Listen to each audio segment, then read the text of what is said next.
distribution is an annual amount that you must start taking out once you hit a certain age. It used to be 70.5 for everyone. Now it's as high as age 75 for some folks on their traditional 401k and IRA assets. So something like a Roth IRA for an individual would not have a required distribution. Yeah, just one of the many benefits of a Roth IRA is that lack of a required minimum distribution for the initial account holder.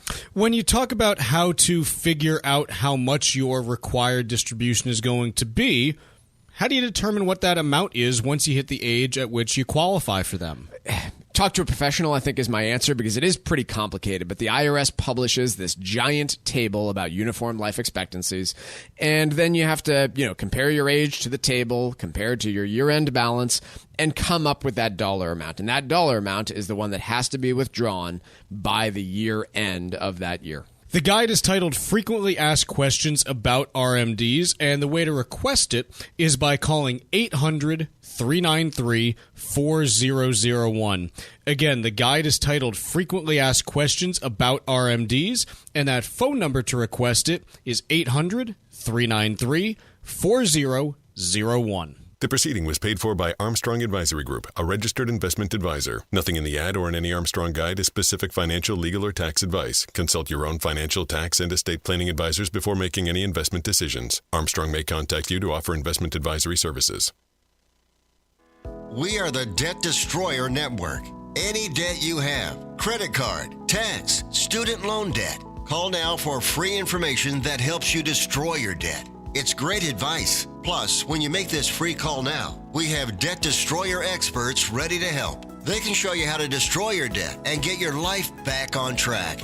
Debt problems don't have to be overwhelming. You can live stress-free and debt-free. Credit cards, medical bills, IRS tax problems, even student loan debt. Learn about free programs offered by the credit card companies, hospitals, and even the government that can help slash your debt. Call the Debt Destroyer now for free information. Call now. 800-430-8804. 800-430-8804.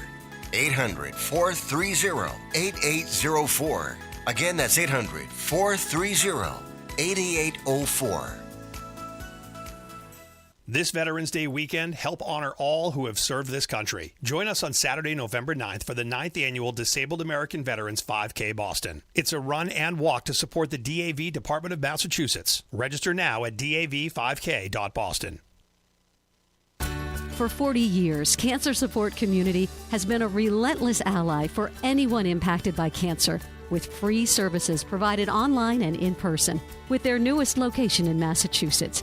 Connect with Cancer Support Community Massachusetts for free emotional support, educational resources, patient navigation, financial counseling, and more. 617-797-3391. CancerSupportMass.org. CancerSupportMass.org.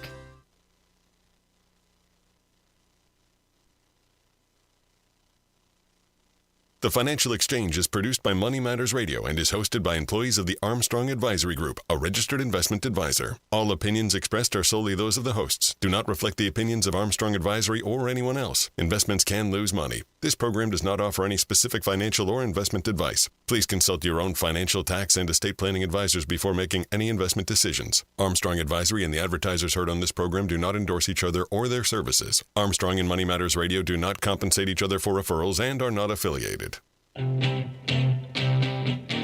This is the Financial Exchange with Mike Armstrong and Marc Fandetti. Your exclusive look at business and financial news affecting your day, your city, your world. Stay informed and up to date about economic and market trends, plus breaking business news every day. The Financial Exchange is a proud partner of the Disabled American Veterans Department of Massachusetts. Help us support our great American heroes by visiting dav5k.boston and making a donation today.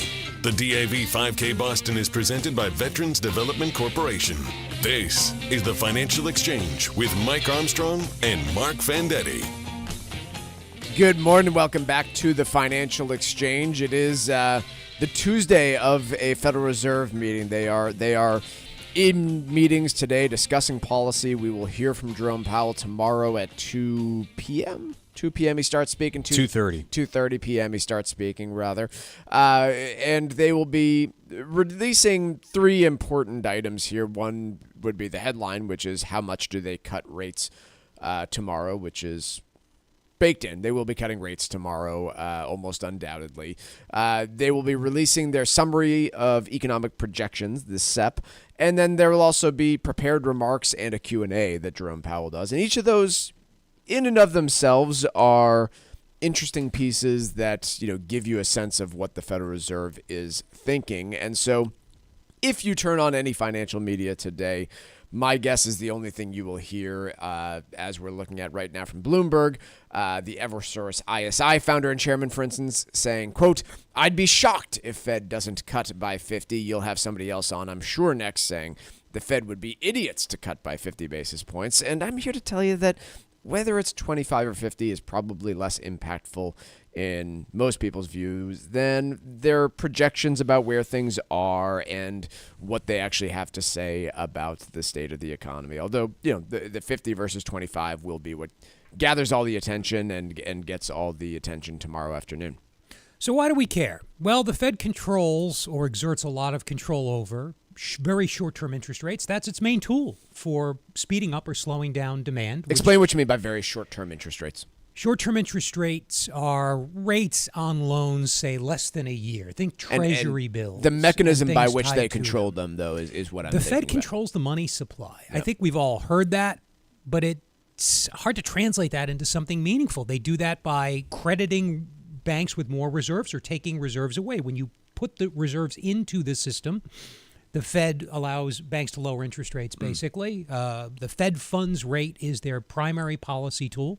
They have others, but that's their main policy tool. And again, they try to control that, though they don't control it precisely. They can heavily influence it by expanding or contracting the money supply.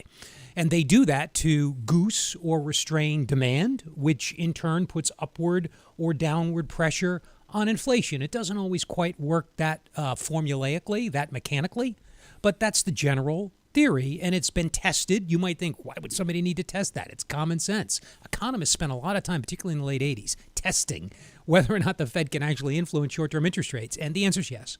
So when we take a look at things here, like I said, what financial media is going to pay most attention to is what actually happens with that Fed funds rate tomorrow, and as of right now, with the CME Group's website not properly loading, but as of a couple hours ago when I was looking at it, it was pricing in about a 2/3 chance of a 50 basis point rate cut, which is about a flip from where we were, say, this time last week. Not clear why, Mike.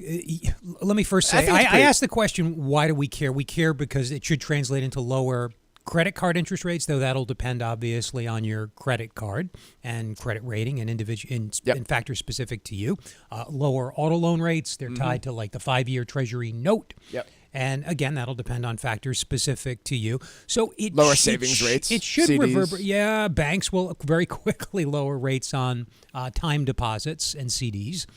But it should reverberate down the so-called yield curve. It should, to the extent that it hasn't already been priced in, so to speak, to longer-term treasuries. It should result in lower interest rates right on down the curve. So I guess that's why people listening who aren't concerned about this more complex capital market impact of this, which we'll get into, should care. It will affect what you pay on your loans and what you get paid on your savings. So as I mentioned, about a 63% chance of a 50 basis point rate cut tomorrow. That's like I said, up pretty substantially from just a week ago when it was only a 34% chance of that 50 basis point rate cut.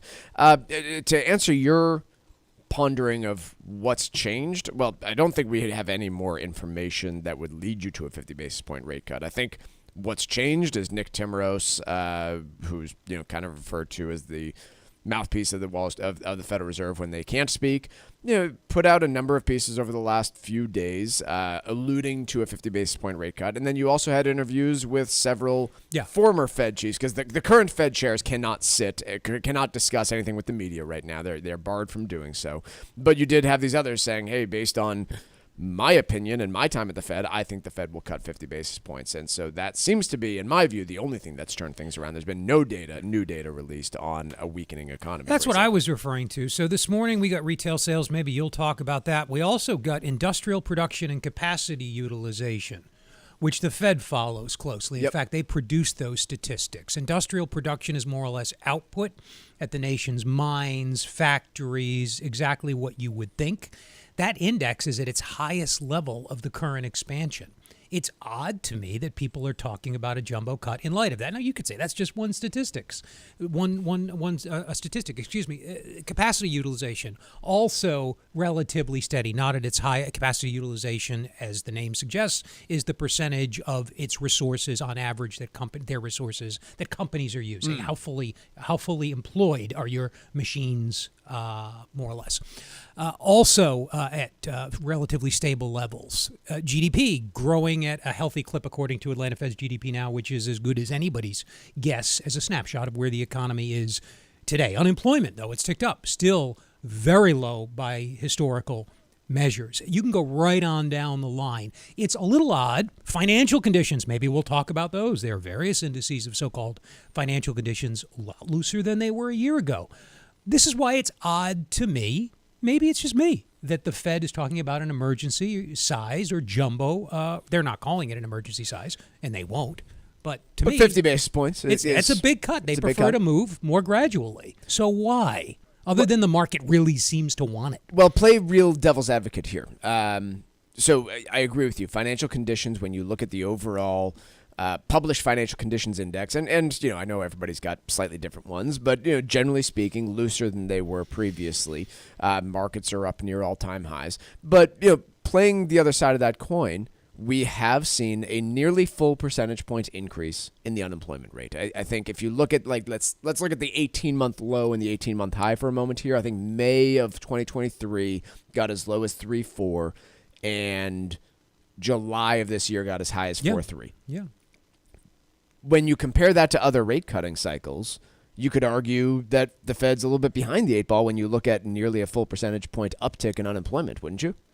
Yeah, and we talked about that earlier today. I tried to make that point to be balanced. Well, no, we should be fleshing it out on the air too, because I don't. The topic of our conversation here at Armstrong Advisory Group earlier today was: is the Fed behind the curve, right in line with the curve, ahead of the curve? This is the perennial, by the way, question during the tightening or loosening phase of the cycle. Is the Fed too early, too late, just right? We won't know for a long time, and even then, people will argue about it. But of course, you're right, Mike. Unemployment has gone up. In the back of my mind, though, I'm left asking, was it unusually low to begin with? Is the low fours about right, given what I'll call the structure of the economy? Is that the right so-called natural rate, the rate that doesn't put upward pressure on inflation? That's the magic figure that the Fed is trying to calibrate all of its decision towards. What is the so-called natural or neutral rate of interest? Yeah. Natural rate of unemployment. Where would the economy rest, even though it never really rests, if it wasn't being buffeted by big shocks in either direction? Nobody knows the answer to that. I just, again, find it curious. The conditions are so accommodating, yet the Fed is considering a jumbo rate cut. What's the risk of that? Well, a reigniting of inflation. They apparently think the risk of increased unemployment, more rises in unemployment, as awkward as that, as I just phrased that, you know what I mean, and a GDP slowdown. They apparently think the risks of that are greater than inflation reigniting. That's the obvious interpretation of what we're seeing. If they go 50. That's the obvious conclusion if they go 50. Let's take a quick break. When we come back, I want to touch on that data point that we got this morning at 8:30, which at least in part seems to be driving markets a little bit higher. We'll discuss retail sales next on the Financial Exchange. There's only one show that follows Wall Street's continued volatility. Keep it here all morning long on the Financial Exchange Radio Network. Summer is coming to an end, so it's time to take out your planner and book a spectacular vacation in the U.S. Virgin Islands, America's Caribbean paradise. St. Croix, St. Thomas, and St. John are three of the most incredible islands anywhere in the Caribbean, and their popularity is at an all-time high. Go to visitusvi.com and check out the American Caribbean, where you'll find all the information you need to book a trip that you'll never forget. If you act fast, you can still celebrate New Year's on St. Croix and enjoy the St. Croix Crucian Festival from December 26th through January 4th. Enjoy world-class cuisine, pristine beaches, a wide variety of water sports, and some of the greatest musical acts the islands have to offer. Travel to and from New England is simple, and your stay will be hassle-free because this is the American Caribbean. There's no passport needed and no money to exchange. Fall naturally in rhythm with the heartbeat of the islands on your trip to America's Caribbean paradise. Go to visitusvi.com and make your plans today. That's visitusvi.com. Hi, I'm Lisa Hughes. This Veterans Day weekend, help honor all who've served our country and join WBZ for the annual DAV 5K, a run or walk to support disabled vets here in Massachusetts with housing, transportation, and other critical support. Saturday, November 9th at DCR's Castle Island in South Boston. Let's thank all who have sacrificed for our freedom and help our heroes on their road to recovery. Visit DAV5K.Boston to register or donate today. The DAV 5K Boston is presented by Veterans Development Corporation. Trusts are essential documents that can help protect your assets from the nursing home. Call Cushing & Dolan right now at 866-848-5699 and get their free guide called Demystifying the Top 7 Estate Planning Trusts. Let them help determine which is right for you. That's 866-848-5699 or request the guide online by visiting their website at legalexchangeshow.com. The proceeding was paid for and the views expressed are solely those of Cushing & Dolan. Cushing & Dolan and or Armstrong Advisory may contact you offering legal or investment services. Cushing & Dolan and Armstrong Advisory do not endorse each other and are not affiliated. The IRS doesn't let you keep retirement funds indefinitely, so make sure you understand the rules related to required minimum distributions. Hi, this is Chuck Zada from the Armstrong Advisory Group. It's important for you to know that you must begin taking minimal annual withdrawals from your traditional IRA, simple IRA, 401k plan, or other retirement accounts once you reach a certain age. These annual withdrawals will be included in your taxable income except for any part that was already taxed. When to take these withdrawals depends on your exact age, so as you build your retirement strategy, the rules regarding RMDs become even more important. Call us right now at 800-393-4001 and ask for your copy of the new free guide called Frequently Asked Questions About RMDs. That number again is 800-393-4001. The proceeding was paid for by Armstrong Advisory Group, a registered investment advisor. Nothing in the ad or in any Armstrong guide is specific financial, legal, or tax advice. Consult your own financial, tax, and estate planning advisors before making any investment decisions. Armstrong may contact you to offer investment advisory services.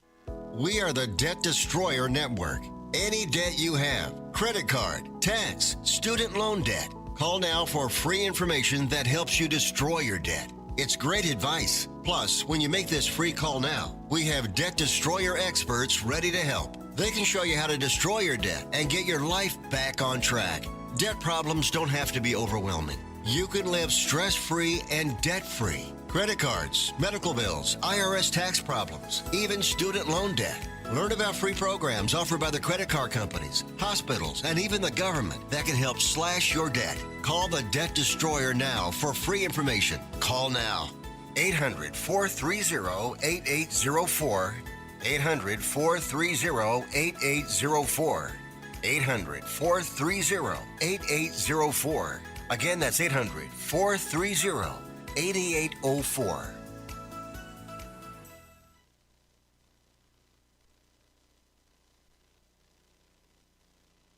Get up-to-the-minute market updates with Wall Street Watch, weekdays at 10:30, only here on the Financial Exchange Radio Network. The Financial Exchange is a proud partner of the Disabled American Veterans Department of Massachusetts. This year's race is Saturday, November 9th at Fort Independence on Castle Island, and registration is now open. Help us support these great American heroes by visiting DAV5K.Boston and registering for this year's race.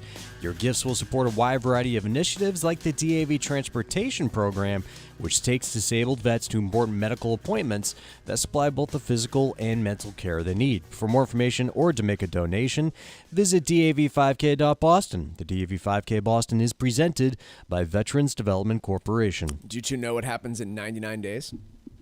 No. What? Christmas. So let's talk retail sales. How appropriate would that be? I had no idea it was 100 days till Christmas yesterday. Is it really? Yeah, but my wife got emails from like every retailer that she subscribes to letting her know that there's only 100 days till Christmas. So get on in here and, start making your purchases. And to be fair, retailers at this point in time are either already stocked up or in the process of stocking up for the holiday shopping season, which will presumably kick in right after Halloween. I'm guessing November 1st is when we'll start seeing Christmas trees at Home Depot, but somewhere around probably then. Before that, honestly. Yeah, it might be. So taking a look here, we did get a government report on retail sales this morning at 8:30, and expectations here were for a decline of 0.2%. Now, this is a volatile series. It does bounce all over the place, but what actually happened was a 0.1% increase in monthly retail sales data, and maybe part of what's driving the market up today with the combined expectation of a 50 basis point rate cut with sales in the retail sector, which drives the bulk of this U.S. economy, moving upwards. In particular, there's 13 categories that they look at here, and the leader was on e-commerce merchant sales, which posted a solid 1.4% gain. Others, such as electronics, appliances, clothing, and furniture, all did fall. But nonetheless, you did see a reasonably big uptick and a bit of a beat compared to the expectations for retail sales. Again, I don't know what to make of this in particular, Mark, other than it speaks to what you were talking about, which is there aren't a ton of signs that financial conditions are incredibly weak. I'm laughing because it gets bewildering. We're relatively immersed in this stuff because it moves capital markets, and that matters for our clients. So we have to stay tuned in. We need to explain it or describe it. We don't profess to know why. We just describe. Economists don't agree on why. They still don't agree on what caused the Great Depression, okay? This is an ongoing debate. It's not as lively as it used to be. The folks that really care are a little older, but they still disagree. Great Recession, not even close to being settled. So my point is, we care because these things matter to people that buy stocks and bonds, traders, and it matters, therefore, to our clients. I'm sorry for being philosophical, but it's just the way I'm feeling about all this data right now. Some people would put this number into their model. Others will wait for the personal consumption expenditures figure, which we get in about a week and a half. There are many measures of how much people are spending. And like you said, Mike, it matters because that's most, in an accounting sense, that's most of gross domestic product or GDP. But it's not generally the thing that moves the most during contractions, during recessions. That's inventories. That's why I went back to industrial production and capacity utilization a little bit earlier, the health of the business sector specifically. There are no warning signs there at all. There are few warning signs with respect to the health of the consumer, though there's plenty of hand-wringing about debt levels and stuff like that, probably justifiably. I'm just not seeing, to go back to the point that we started the show with today, or the point I was trying to make anyway, that it's not at all clear that the economy is meaningfully slowing enough, that is, to warrant what would be emergency action on the part of the Fed to stimulate the economy. Now, they would say we're not trying to stimulate the economy. These cuts won't take effect for months and months, maybe quarters. I would argue the psychological effect will be, as we're seeing in markets, which have a wealth effect. Your stocks go up, you spend money. It sounds a little flaky to be worried about, again, inflation reigniting, so I hesitate to voice that concern too much because virtually everybody's in the other camp. But imagine if it did. That's a rhetorical, point. Yeah, imagine if it did would be the worst possible outcome. The economy's not slowing. It's not even stalling. Just lost a little bit of altitude, maybe, as evidenced by the rise in unemployment, but it's about to pick up again. We simply don't know. By the way, I have to acknowledge, too, that I don't think that there's any indication that retail sales are any sort of leading indicator about the economy. I pointed out that, hey, stocks might be moving on this, and that may well be true. But taking a look, for instance, at retail sales going through the Great Recession, you didn't see any significant drop-off there until maybe fall of 2008 when that thing was already well baked in terms of a recession. So I would not consider retail sales, one, we're looking at last month's data on retail sales. Two, my guess would be that the average American just keeps on spending right until they lose their job. And so I don't know that retail sales are going to be any sort of indicator of anything other than what got spent last month, and did people still have a job in order to be able to spend? Yeah, that's a good point too. Some of the things we talk about are leading indicators because they tend to lead GDP. Others are coincident. They tend to move in the same period as GDP. Industrial production that I mentioned earlier, capacity utilization that I mentioned earlier, retail sales. Those are more or less coincident. Others are lagging. Unemployment, rear view mirror. If you think about when companies make decisions versus when they hire, there's a big lag there. So I think it's important that we qualify these numbers that we talk about from time to time with whether they matter for the present, whether they are predictive to some extent, or whether they're rear view, whether they're backward looking. There is one group of people that seem to agree with you, Mark. The editorial board of the Wall Street Journal does have a piece out today saying that, hey, the inflation story could still be there, and making a lot of the same arguments that I think you are in this at this point in time, saying, look, monetary mistakes on the way up made them late to the game, and are they too willing to cut rates on the way down? And I know you agree with them on the way up. I don't disagree either. Well, I'm just saying they made a choice. Was it the wrong choice? I don't know. The electorate's pretty PO'd. So you could argue that on its face is evidence that the Fed made the wrong choice. Yeah, it seemed like the wrong choice. Right. With hindsight. I'm torn on this, I admit. Then again, what if the Fed had started tightening much sooner and faster, and unemployment, instead of going down to 3.5, had stayed around 4.5 to 5. This is the trade-off. There's always, if you just take one thing away from the financial exchange, it's at least today. I won't speak for you and Chuck. There's a trade-off in the short term between inflation and unemployment. The Fed is constantly trying to balance these two things. I won't go so far as to say they're in perfect tension because that sounds too precise, but the Fed is always thinking, do we want to keep demand where it is today? Do we want to goose it? Do we need to restrain it? Can we tolerate a little more inflation? Do we need to rein it in? Do you you speak Fed speak a little bit more than I do. Do you see their current? I know we only have 10 seconds, but do you see them as taking a victory lap right now on the soft landing? Because I'm not detecting that from the way they're speaking, the way that Federal Reserve members are speaking, the way that Jerome Powell's speaking seems to be very much we're aware of the risks. No. But a lot of criticism of the Fed right now seems to be coming from a place of they're taking this victory lap like they already achieved the soft landing. I'm not seeing that from anywhere other than Treasury Secretary Janet Yellen, who's no longer part of the Fed. Yeah, they seem to be erring on the side of avoiding a growth slowdown or worse. I'm not detecting any obnoxiously triumphalist rhetoric from the Fed. We'll see. Let's take a quick break. Wall Street Watch next.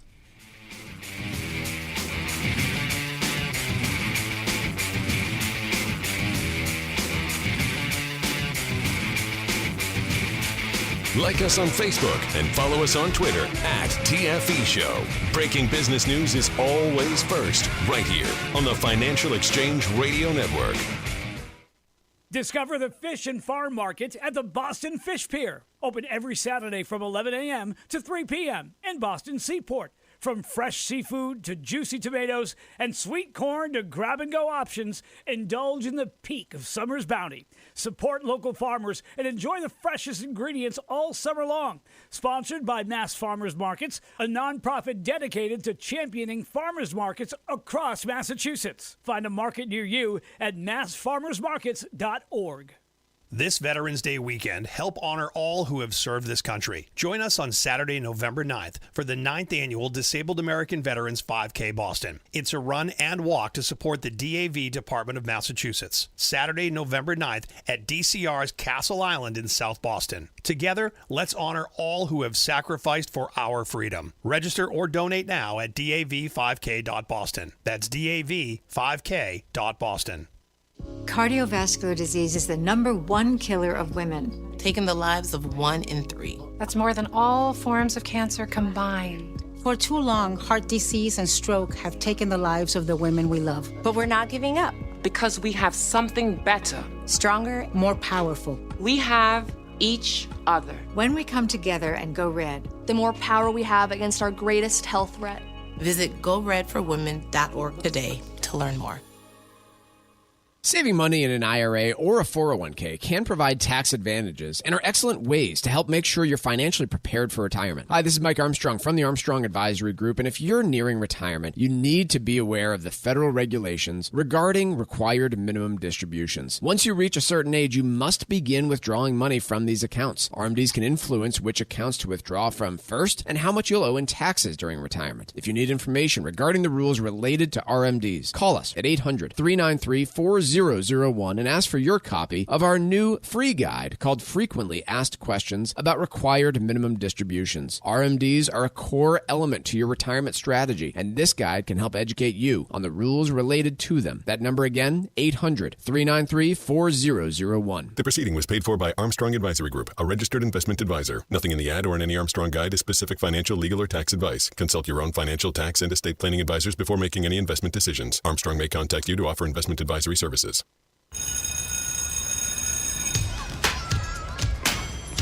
Here at the Massachusetts Department of Elementary and Secondary Education, we are committed to all students not only attending, but succeeding at school. Your presence is powerful. Share why you attend at doe.mass.edu. Sponsored by the Massachusetts Department of Elementary and Secondary Education. This is Tucker Silva of the Financial Exchange Show, and I'm joined today by estate planning attorney Todd Lutzke from the law firm of Cushing & Dolan with your Financial Exchange Quick Tip of the Day. And today we're talking about your new guide, Todd, Demystifying the Top 7 Estate Planning Trusts. If there are younger families out there, should they consider having a trust in place, and what type? Most people don't think about it when you're young, but if you're a young family, meaning you've got minor children, you might not have a ton of assets yet, but you want to make sure that what you do have is protected for your children. You could probably use a revocable trust. I don't think you need an irrevocable trust, but a revocable trust. You put your assets in. Again, they're going to avoid probate. Again, it may or may not be a big estate tax issue at the moment, but whatever you have, your children can't own, right? They are minors. So you don't necessarily want to leave your assets to a guardian and have the guardian deal with everything when you can design a trust to hold the assets and ensure how and when and where and why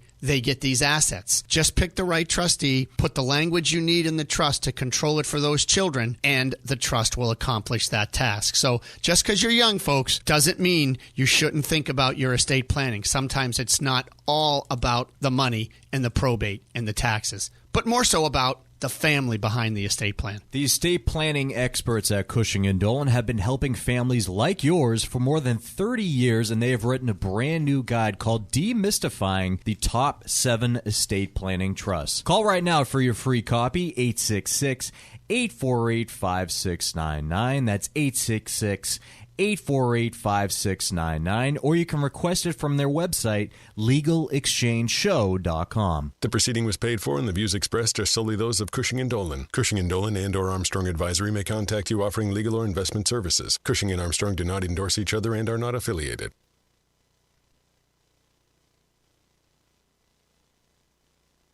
Time now for Wall Street Watch, a complete look at what's moving markets so far today, right here on the Financial Exchange Radio Network. Well, markets are in the green today as Wall Street reacts to August retail sales data unveiled earlier this morning, where retail sales climbed 0.1% last month, better than estimates of a 0.2% decline. And of course, the Fed begins their two-day monetary policy meeting today, where an announcement on interest rates will follow tomorrow afternoon at 2 o'clock. Right now, the Dow is up by about 0.5% or 181 points. S&P 500 is up by 0.5% or 27 points. And the NASDAQ up by 0.75% or 135 points. Russell 2000 up over 1% so far today. 10-year Treasury yield up by 2 basis points at 3.64%. And crude oil up again today, another 1.5%, trading just above $71 a barrel. Intel shares jumping by 4.5% after the struggling chip maker announced it would reduce more costs. It will create a separate entity for its foundry business that will allow the unit to have its own board and raise outside funding.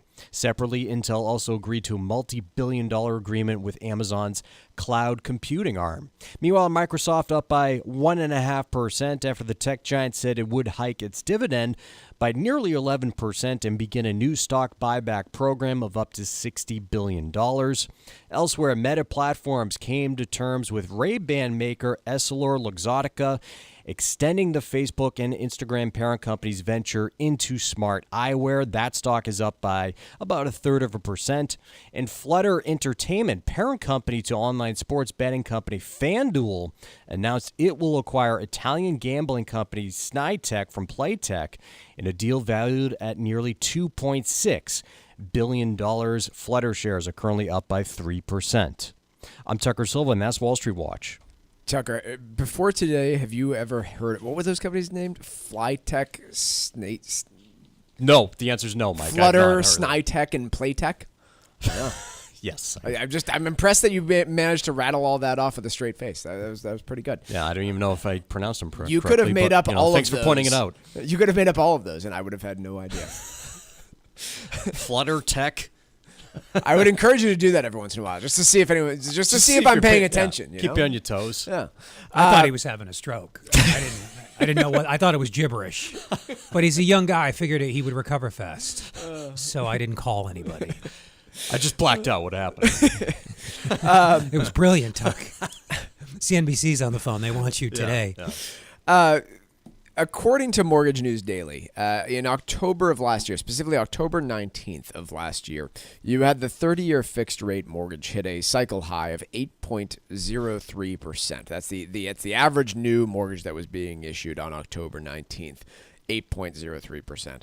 We are now almost 2 full percentage points off that high. We're sitting, as of yesterday, according to that same source, at a 30-year fixed-rate mortgage of 6.12% and a little bit of discount, for instance, if you were to do a 15-year fixed at 5.6%.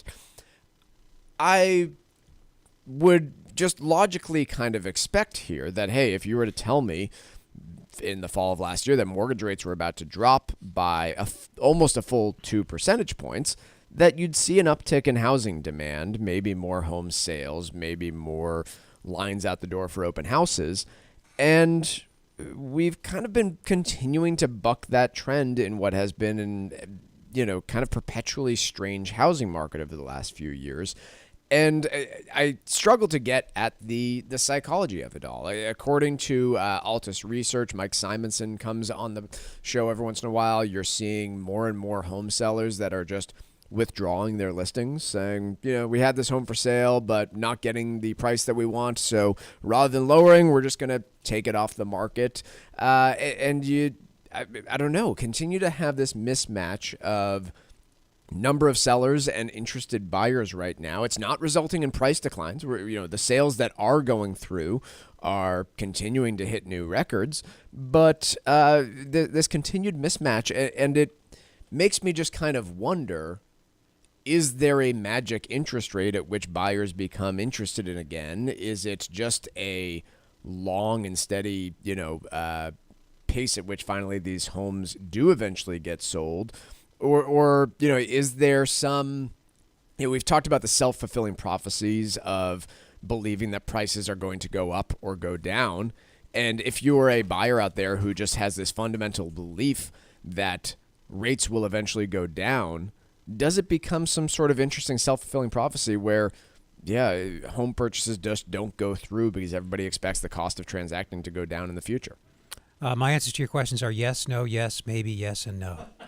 I did ask a lot of questions there. Thank you. Yeah. A bunch of loaded questions. Mike, you ask all great questions, and a lot of them I know are just rhetorical.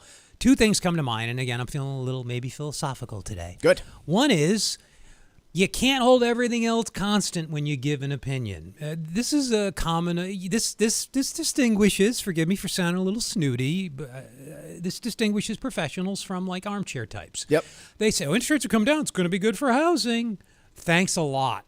My Cocker Spaniel could have told me that. It's just not very deep. Yeah. It's impossible to say what the effect of something will be because in your mind you're holding everything else constant. It's partial economy, or if you want to get really fancy, partial equilibrium, as an economist likes to say, thinking you can't hold everything else constant. It would seem to make sense that if interest rates come down, yes, the demand for homes should pick up. But what's happening on and the maybe supply even the side, supply of homes. But the demand and the supply are both moving. You don't keep the supply curve constant when you move the demand curve. This is what makes the analysis challenging. So I'll just make a general point that you can't hold everything else. If an analysis holds everything else, or conclusion, I should say, holds everything else constant, it's probably not very reliable. That's frustrating, I know, but it's just too hard to say. And the other thing that keeps coming to mind for me is that the housing market really broke during the Great Recession, when a large number of home builders just went out of business. They've since reconstituted themselves, most have, but that changed their mentality, I think, permanently. They're not building recklessly.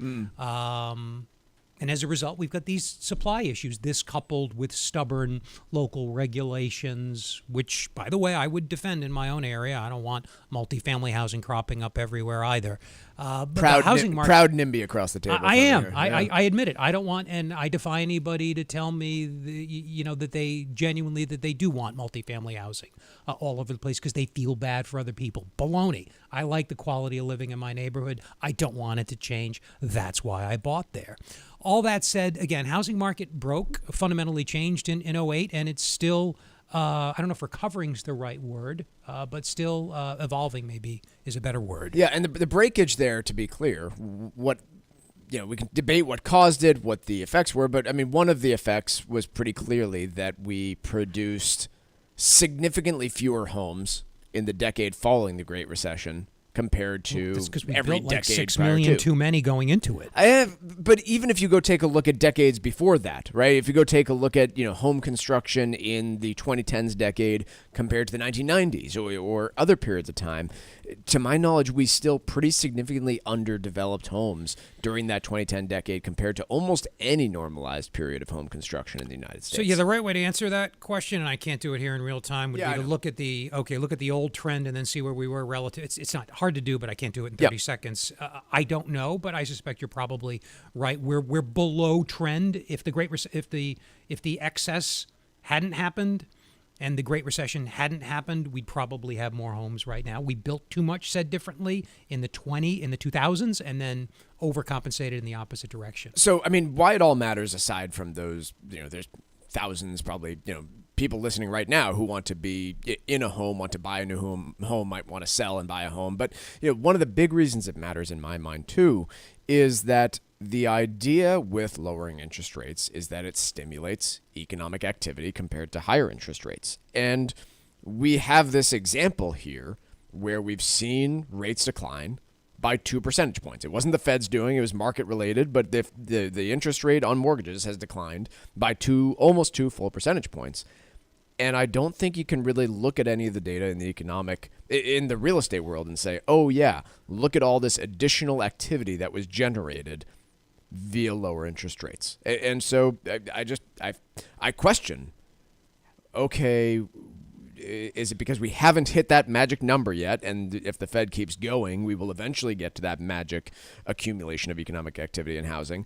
Or do we need to be substantially lower on 30-year fix before that activity picks up? I don't think anybody knows. I think you had the answer right off the top of this segment, which is the supply side, people selling, is changing its behavior at the same time as the demand side. So if you did your little supply and demand curve like a good, housing economist, they're both wiggling around. Yeah. Find the intersection. People remember this exercise from intro to econ. You find the intersection. They call that an equilibrium. Ooh, we've got... It's the price. Yeah, yeah, right. But if both curves are moving around, I'm oversimplifying. But that's how I'm looking at this.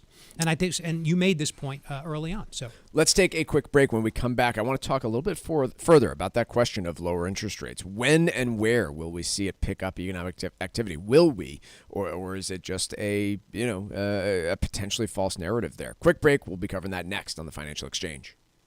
Miss any of the show? The Financial Exchange Show podcast is available on Apple, Spotify, and iHeartRadio. Hit the subscribe button and leave us a 5-star review. This is the Financial Exchange Radio Network.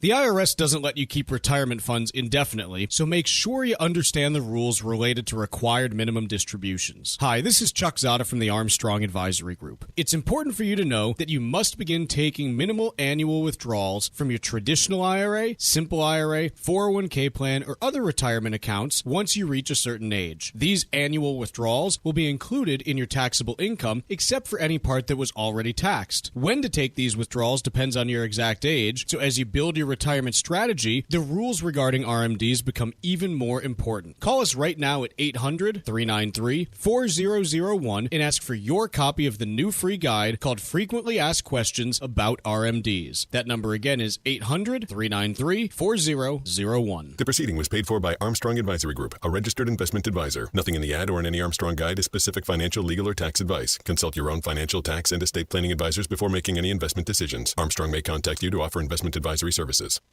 Last year, we introduced you to Marc Vauder, CEO of Veterans Development Corporation. Marc is a career military man, and we're proud to have him back as the presenting sponsor of the 2024 DAV 5K Boston. I joined the Marine Corps when I was 18 and served proudly from 1981 to 1984. As CEO of Veterans Development Corporation, my goal is to give back to the veteran community, many of whom are employees of this company. This is one of the reasons I am so excited to be partnering with the Disabled American Veterans Department of Massachusetts on this year's DAV 5K Boston. The DAV works tirelessly to support many of our disabled veterans and provide them access to critical services that help them live comfortably every day. I hope to be part of many more success stories of our vets being able to achieve their goals and dreams when their service ends. Veterans Development Corporation is proud to be the presenting sponsor of this year's DAV 5K, taking place on Saturday, November 9th at Fort Independence in South Boston. To register for this year's race, visit dav5k.boston. Cushing & Dolan are experts in elder life planning and taxation. They know that every family is unique and that every estate plan must be different. Early planning is crucial if you want a stress-free retirement, and trusts are oftentimes the document of choice to help protect your assets. But with so many kinds of trusts, you need to learn about which one is right for your plan. Revocable and irrevocable trusts are most common, but there are several differences, as well as numerous tax implications with each. If you're ready to start your planning or need to refresh an existing plan, call Cushing & Dolan and ask for their new guide called Demystifying the Top 7 Estate Planning Trusts. Learn how to protect your assets and potentially eliminate your estate taxes. Call 866-848-5699 right now and ask for your guide today. That's 866-848-5699. Or request it online at LegalExchangeShow.com. The proceeding was paid for and the views expressed are solely those of Cushing & Dolan. Cushing & Dolan and or Armstrong Advisory may contact you offering legal or investment services. Cushing & Dolan and Armstrong Advisory do not endorse each other and are not affiliated. Hey, listen, are you a 50-year-old person looking for term life insurance? Then you need to talk to Bob. Bob specializes in helping people find $1 million or more of term life insurance for a couple of $100 a month. Look, you need to know there's a price war in the term life insurance business, and you may be paying too much. Call Bob, and he'll shop and see how much money he can save you. Look, this could be the last term life insurance policy you ever have. Your rates are guaranteed for the next 20 years. That's right, guaranteed level rates for the next 20 years. And if you're a smoker or your health is not perfect, Bob has great rates for you too. So for $1 million of term life insurance coverage for a couple of $100 a month, call Bob right now. 800-965-7987. 800-965-7987. 800-965-7987. That's 800-965-7987. Paid for by Term Direct.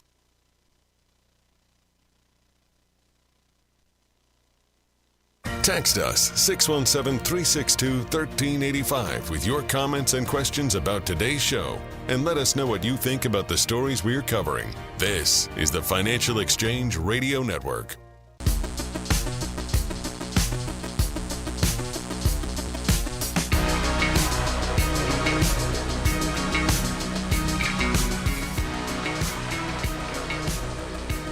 Mark, we crossed a grisly benchmark the other day. Sum of all U.S. federal deficits just passed $28 trillion, nearly 100% of GDP.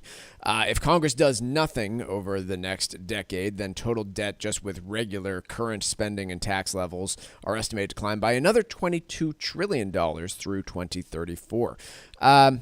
we aren't hearing much of this discussed, and I think the Wall Street Journal sums it up pretty well without the other 7 pages of articles. Both candidates were parts of administrations that produced growing deficits, and neither is likely to reverse that trend if elected. I guess the question that I would have is, why do neither party see it as a winning strategy for getting votes? Well, austerity doesn't sell. You've got to, because cutting spending or raising taxes, both of which probably need to be done, definitely need to be done, to get this deficit and debt under. So deficit is the yearly shortfall. Debt is the cumulative yearly shortfall. Sorry for spelling those terms out, but we throw them out there, and we have the luxury of thinking about this every day. Maybe some people don't. So anyway, Mike, it's pain. Pain doesn't sell. The last guy to impose it effectively was George H.W. did in 1990, and he got raked over the coals for it. Pat Buchanan challenged him, arguably helped cost him the election, but he started fiscally responsible tax cuts, tax increases, spending cuts. Clinton continued that, and we ended up with a surplus by the end of the decade due to both George H.W. and Clinton. They were kind of courageous. There have been other deficit hawks. I mean, Paul Ryan arguably was a deficit hawk. His record is abysmal, but on getting anything passed. Yeah, in terms of rhetoric. So you're right. So the Republican Party Tea Party went from. But once their guy got in power, and I refer to Donald Trump, it was spending like there was no tomorrow. And so this is the tragedy of the modern Republican Party. I know it's going to rankle a lot of you, but nobody's more fiscally conservative than I am. And it bothers me that I don't have a fiscally conservative choice. But to answer the question, Mike, I think the obvious response is because it wouldn't be popular to propose spending cuts or tax increases, right? I would also say that some of the rhetoric around it of, hey, if we raise our deficits, if we increase this to $28 trillion, then the entire United States society will fall apart. We've consistently shown that hasn't been true. Well, we haven't found the magic number that does make it all at some fall point apart. It'll put severe upward pressure on interest rates. But I think that's also part of the failure here, is that the rhetoric has been so strong that, if you keep this up, it's going to all come crumbling down. And so far, it hasn't. And that's been a pretty good argument in the quiver of why would you have proposed for austerity during 2008 or at any point over the last decade, because we've increased spending, increased deficits, and economy hasn't blown up yet. It doesn't make sense. 2008, we needed it. I know you weren't asking me, but sure, we needed it. The economy was in shambles. There's an argument for the government to spend because recessions can leave deep wounds that take years to heal. I'm not saying I like the way Obama handled it. Sure. I might have, but you know what I mean. Yep. There's an argument for government spending. Ditto in the early 1980s, which Reagan did. Cut taxes, increase spending, really got the economy going. Should have brought deficits in more. We didn't. But we got our act together in the 90s. It's a tragedy that we are where we are and that neither party is fiscally responsible.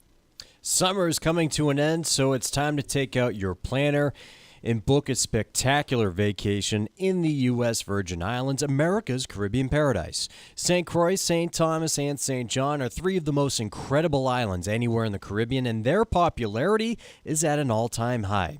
Go to visitusvi.com and check out the American Caribbean, where you'll find all the information you'll need to book a trip that you'll never forget. If you act fast, you can still celebrate New Year's on St. Croix and enjoy the St. Croix Crucian Festival from December 26th to January 4th. Enjoy world-class cuisine, pristine beaches, a wide variety of water sports, and some of the greatest musical acts the islands have to offer. Travel to and from New England is simple, and your stay will be hassle-free because this is the American Caribbean. There's no passport needed and no money to exchange. Fall naturally in rhythm with the heartbeat of the islands on your trip to America's Caribbean paradise. Go to visitusvi.com and make your plans today. That's visitusvi.com. Mark, I want to do a bit of a kind of a rapid fire here because it's been 4 years since rates were cut, and I want to actually try and lay out some of the results of this type of thing. So let's start with the basics. Rates get cut. Deposit rates at banks. Result. Down. Mortgage rates. Tough to say because they are tied to the 10-year Treasury, which has already come down a lot in yield, and it depends on other economic forces too. All else equal, exactly what I said you should not ever do earlier. All else equal, Mike, down, but I could also see them going up a little bit. Yeah, I would say unclear in the short term. Ambiguous. Yeah. Credit card rates. Down, all else equal. Bond prices. Well, which bond? Yeah. That's the point. Note, short-term bonds. Short-term bills, medium-term notes, or long-term bonds. Which are you talking about? Let's start with, I guess, what's the average out there, which would be somewhere in the 6 to 8 year average should come down, bond right? rate. No reason to be a blockhead contrarian here. Yeah, on average, rates should come down. And prices of bonds? Therefore, prices go up. That's the mechanism. Yeah. Consumer spending. Oh, too hard to say. It depends on broader economic forces. Business spending. Also, I was just looking at investment when the Fed cuts, and the economic backdrop matters a lot. You should not make an all else equal statement there. Yeah, I think, my point here is that I have gotten questions like, well, should I wait until the Fed cuts rates to go get a mortgage, or should I buy bonds because I think that the Fed is about to cut rates? And the answer is, if you're thinking about it, it's probably already baked in with some of that stuff. There are a few items like CD rates, like money market rates that you lock won't those move in, lock until the short-term those stuff move. in today. But there are others that aren't likely to move, and I think that's an important distinction. And I guess they've already moved. Practically speaking, just think about it this way: if you are a business that is planning on spending $20 million to build a new factory, a 0.5% change in the rate that you're able to borrow at, if it even changes that much, is not likely to sway your decision one way or the other. It's based on the overall economy. We got to take a quick break, but a lot more to cover in the second hour. We will be right back on the Financial Exchange.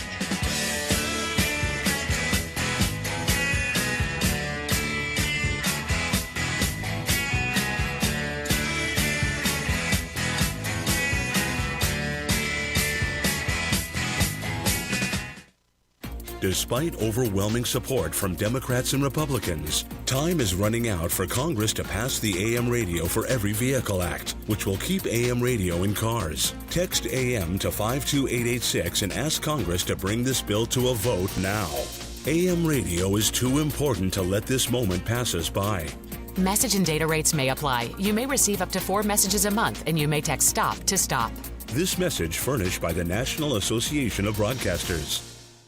Summer is coming to an end, so it's time to take out your planner and book a spectacular vacation in the U.S. Virgin Islands, America's Caribbean paradise. St. Croix, St. Thomas, and St. John are 3 of the most incredible islands anywhere in the Caribbean, and their popularity is at an all-time high. Go to visitusvi.com and check out the American Caribbean, where you'll find all the information you need to book a trip that you'll never forget. If you act fast, you can still celebrate New Year's on St. Croix and enjoy the St. Croix Crucian Festival from December 26th through January 4th. Enjoy world-class cuisine, pristine beaches, a wide variety of water sports, and some of the greatest musical acts the islands have to offer. Travel to and from New England is simple, and your stay will be hassle-free, because this is the American Caribbean. There's no passport needed and no money to exchange. Fall naturally in rhythm with the heartbeat of the islands on your trip to America's Caribbean paradise. Go to visitusvi.com and make your plans today. That's visitusvi.com. Sometimes we know what's next. Other times, it's impossible to know. Life can change in an instant.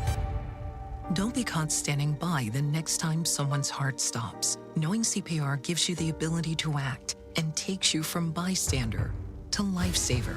CPR is a life-saving skill. Join the nation of lifesavers today by learning CPR at heart.org/nation. National support for CPR education provided by Elevance Health Foundation. Every single day, more than 2,000 U.S. companies face a cyber threat or attack. The Boston Red Sox in Fenway Park chose Centripetal as their official cyber network security partner to ensure the protection of their network and ballpark. Intelligence is the answer to protecting your network, and Centripetal is the global leader of intelligence-powered cybersecurity. The choice is yours. Are you going to be another one of those attacked companies? Or are you ready to experience a radical new cybersecurity solution? Find out why the Red Sox chose Centripetal at www.centripetal.ai. Trusts are essential documents that can help protect your assets from the nursing home. Call Cushing & Dolan right now at 866-848-5699 and get their free guide called Demystifying the Top 7 Estate Planning Trusts. Let them help determine which is right for you. That's 866-848-5699 or request the guide online by visiting their website at legalexchangeshow.com. The proceeding was paid for and the views expressed are solely those of Cushing & Dolan. Cushing & Dolan and or Armstrong Advisory may contact you offering legal or investment services. Cushing & Dolan and Armstrong Advisory do not endorse each other and are not affiliated. This is the Money Matters Radio Network. WBNW 1120 AM and W275 CM FM. Concord, Boston. The Money Matters Radio Network. Hi, this is Chuck and Mike from the Armstrong Advisory Group, and we have a guide available this month titled Frequently Asked Questions About RMDs. Mike, one of the places where there's been a huge change in the last few years is with regards to inherited IRAs and whether individuals are required to take money out of them on an annual basis. What is the latest guidance from the IRS? Well, the latest guidance is that it still depends. It depends on so much and so many complicating factors.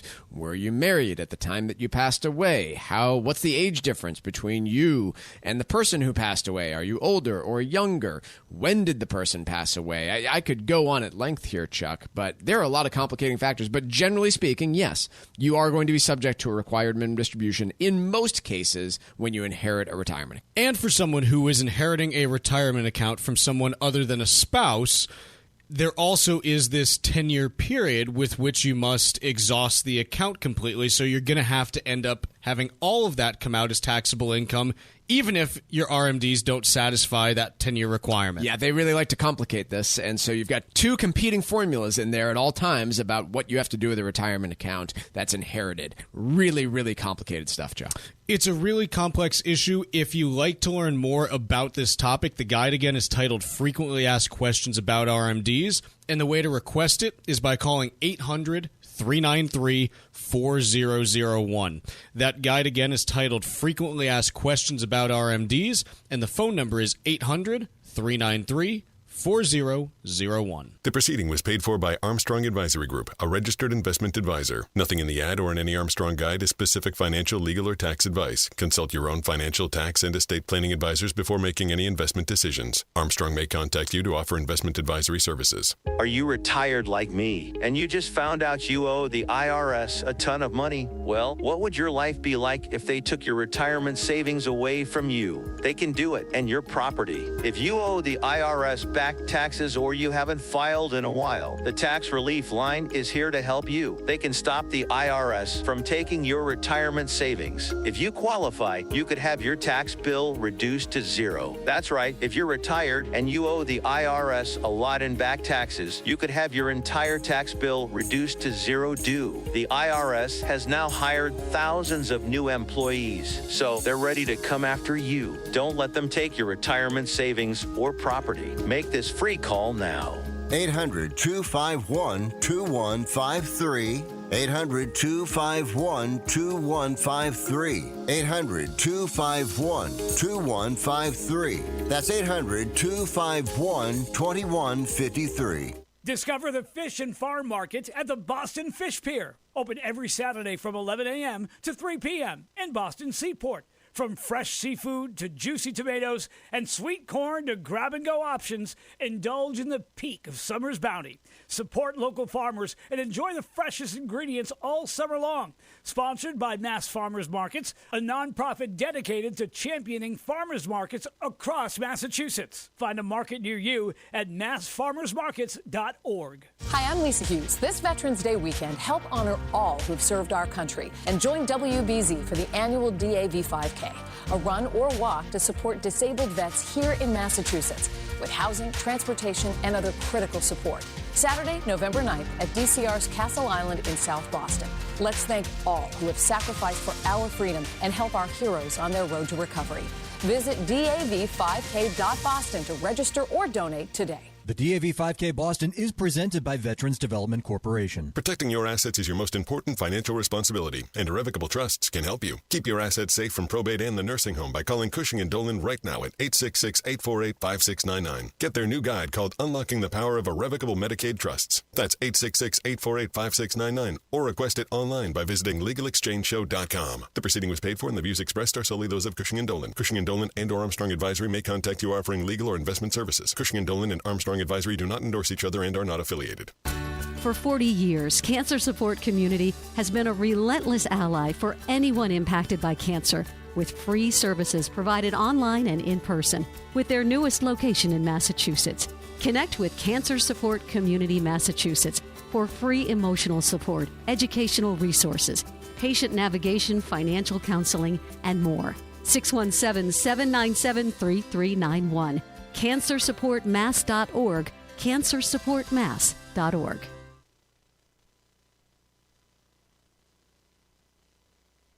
The Financial Exchange is produced by Money Matters Radio and is hosted by employees of the Armstrong Advisory Group, a registered investment advisor. All opinions expressed are solely those of the hosts, do not reflect the opinions of Armstrong Advisory or anyone else. Investments can lose money. This program does not offer any specific financial or investment advice. Please consult your own financial, tax, and estate planning advisors before making any investment decisions. Armstrong Advisory and the advertisers heard on this program do not endorse each other or their services. Armstrong and Money Matters Radio do not compensate each other for referrals and are not affiliated.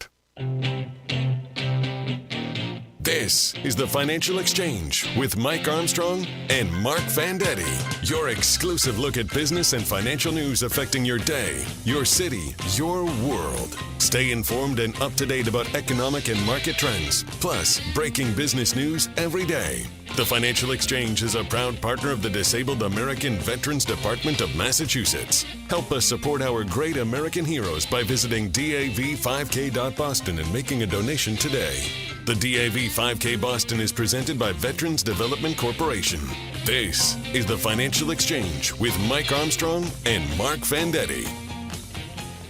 Good morning and welcome back to the Financial Exchange on a Tuesday ahead of a Federal Reserve meeting Wednesday. Fed will be taking the stage at 2:30 p.m. tomorrow to give their overview and prognosis of the problems facing the economy, the threats to unemployment and prices, and announce where they will be going on interest rates for the Fed funds rate, as well as their summary of economic projections, which gives you that dot plot and other factors to consider when looking at where policy rates may go in the future. And markets seemingly pretty excited about the prospects. NASDAQ up 130 points, 0.75%. S&P at the moment up 28 points, 0.5%. And the Dow Jones Industrial Average up 154 points, a little bit more than 0.33% as we close in on the noon hour of trading. No, we're not closing in on noon. We just crossed the 11 o'clock hour of trading here on the Financial Exchange. Question for each of you. Give me what you think would be your average commute time to work right now. To and fro? No, just one way. Anywhere between 45 Said to an average. Well, I don't know. An average of 48 minutes then, Mike. Thank you. Yeah, I'm about the same. About the same? Yeah. Okay. I'm bringing our average down. As you guys know, I live pretty close by, so I'm bringing our average down. But according to the Census Bureau, which measures this or does a survey annually at least, they ask workers age 16 and older throughout the United States who did not work from home what their average commute time. And in 2019, the average commute time was 27.6 minutes. Ugh.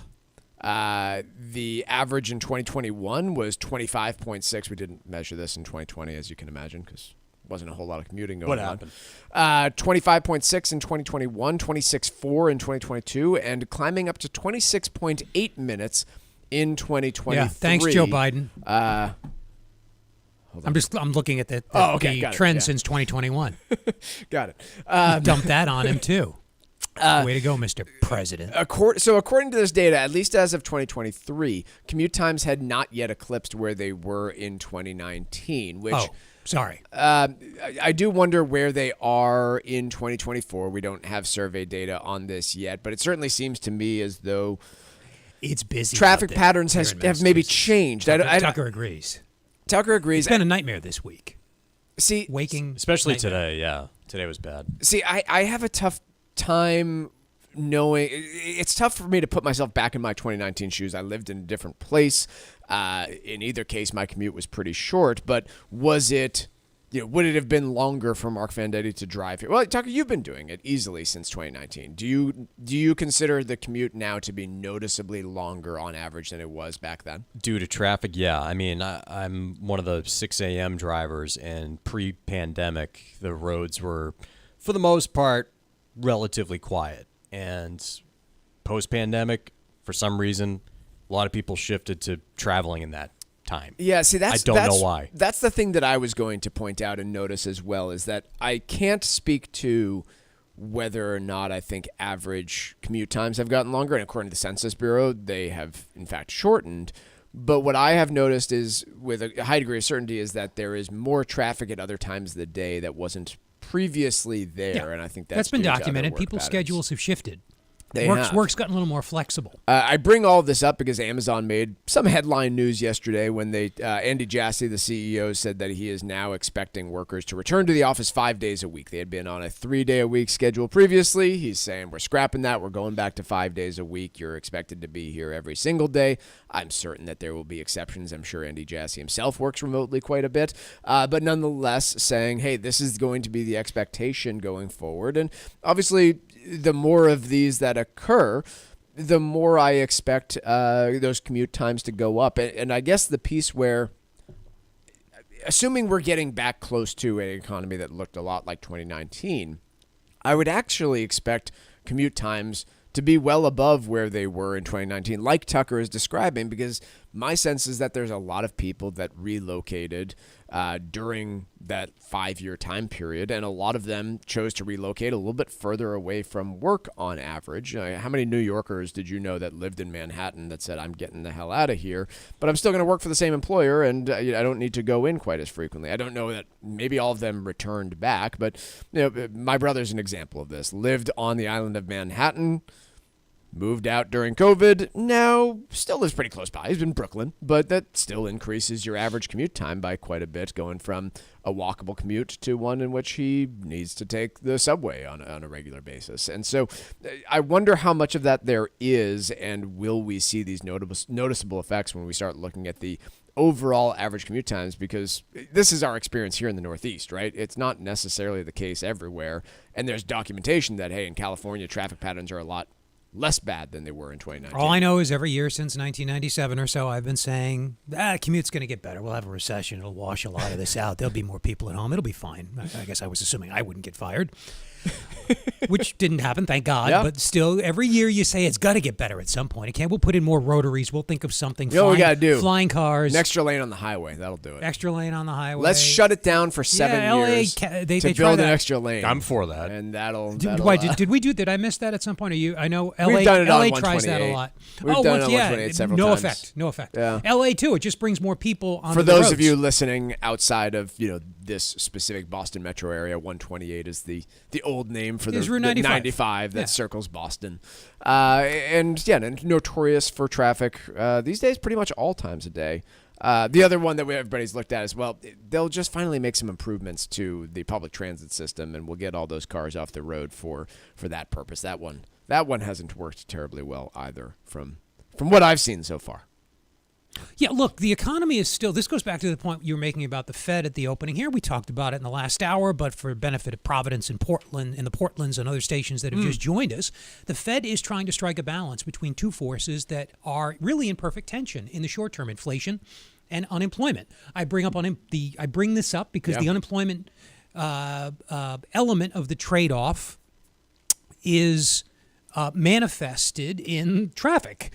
So the hotter the economy, the more people going to work, more traffic. You don't have to do a lot of research, I don't think, to make that connection. And the economy remains, particularly in Massachusetts here, notwithstanding some of the chatter out there. I understand the averages don't reflect everybody's experience, but the economy's quite hot. The labor market is quite tight. And in some ways, a lot of traffic is a good problem to have. You wouldn't want desolation out there. Yeah, it's a good indicator about the economy. It's a desirable, and high home prices, Mike, too, and a tight home market is also a good problem. As frustrating as it can be if you're trying to break into it, it's symptomatic of a vibrant economy.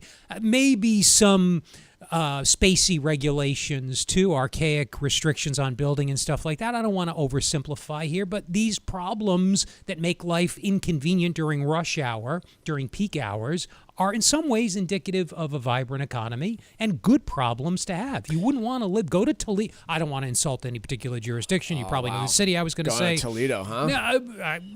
who knows what I was going to say. Poor folks in Go to Toledo. some place. Go to Gary, Indiana. That's the textbook depressed place. It may not be anymore, but go to these old industrial towns in the Midwest. You will see a depressed economy, and traffic is really light there. You wouldn't want to live there, though. Yeah.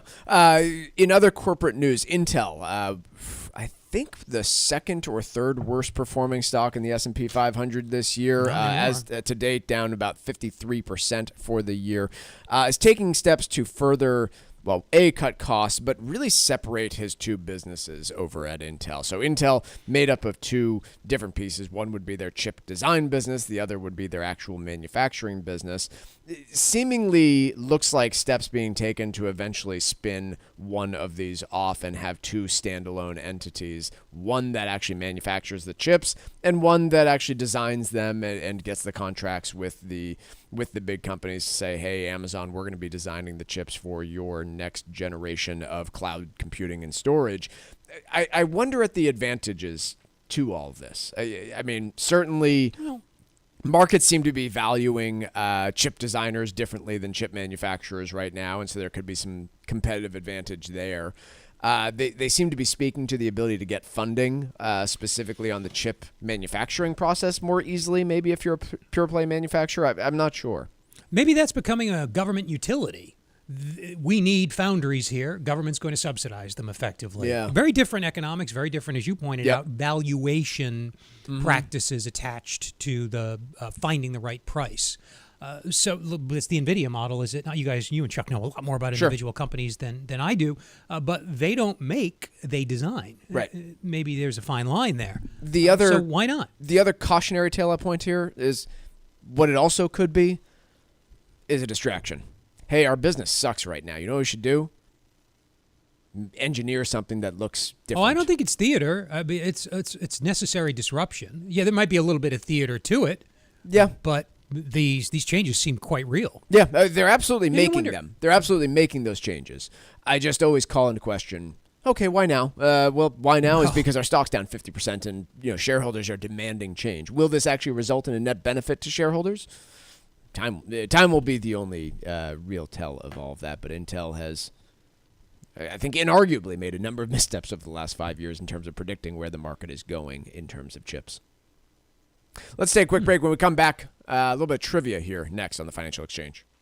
Tune in for Trivia, brought to you by Applebee's. Every day at 11:20 for your chance to win cool prizes. Text us at 617-362-1385 and use keyword Applebee's. Complete rules are available at financialexchangeshow.com. This is the Financial Exchange Radio Network. If you run a small business, mismanaged inventory can be a major problem for you and your customers. SAB Solutions Incorporated has been a trusted advisor in helping companies with inventory management for more than 15 years. Using real-time data and digital technology, SAB Solutions can transform your traditional storeroom into an intelligent warehouse, making your business operate more efficiently. For more information or to ask for a no-cost assessment, visit us online at sabsolutionsma.com. That's sabsolutionsma.com. Trusts are essential documents that can help protect your assets from the nursing home. Call Cushing & Dolan right now at 866-848-5699 and get their free guide called Demystifying the Top 7 Estate Planning Trusts. Let them help determine which is right for you. That's 866-848-5699 or request the guide online by visiting their website at legalexchangeshow.com. The proceeding was paid for and the views expressed are solely those of Cushing & Dolan. Cushing & Dolan and or Armstrong Advisory may contact you offering legal or investment services. Cushing & Dolan and Armstrong Advisory do not endorse each other and are not affiliated.